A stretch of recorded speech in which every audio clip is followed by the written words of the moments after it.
শুরু হয়েছে images of innocence শীর্ষক মাল্টিডিসিপ্লিনারি প্রদর্শনী। এতে অংশ নেওয়া শিল্পীরা হলেন মিঙ্কু চাকমা, অনিন্দিতা দত্ত, সুমা দেবী মণ্ডল, শিবানন্দ অধিকারী এবং তারানা হালিম। সন্ধ্যায় রাজধানীর লালমাটিয়া ভূমি গ্যালারিতে প্রদর্শনী উদ্বোধন করা হয়। এ সময় উপস্থিত ছিলেন ঢাকা বিশ্ববিদ্যালয়ের শিল্পী অধ্যাপক মোহাম্মদ ইউনুস, শিল্পী অধ্যাপক নাইমা হক ও শিল্পী নাসিম মাহমুদ নাদভী। এছাড়া উপস্থিত ছিলেন প্রথিতযশা এবং তরুণ চিত্রশিল্পী, চিত্র সমালোচক, শিল্পপ্রেমী সহ অন্যরা।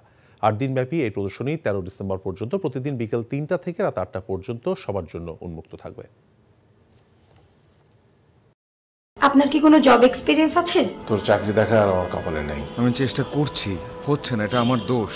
টাকা হলে মানুষের অবস্থান পরিবর্তন হয়, কিন্তু রুচির না। এমন ছেলের কাছে বিয়ে হলে যে কোনো মেয়ের আর্থিক নিশ্চয়তা থাকবে। টাকা পয়সা কি সব?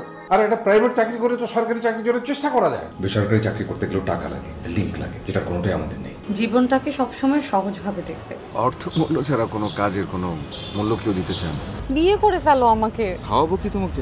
বেকার ছেলে মুখ দেখাটা একটা বিরক্তিকর। এক রত্তি বেঁচে থাকার গল্প, আর সত্যি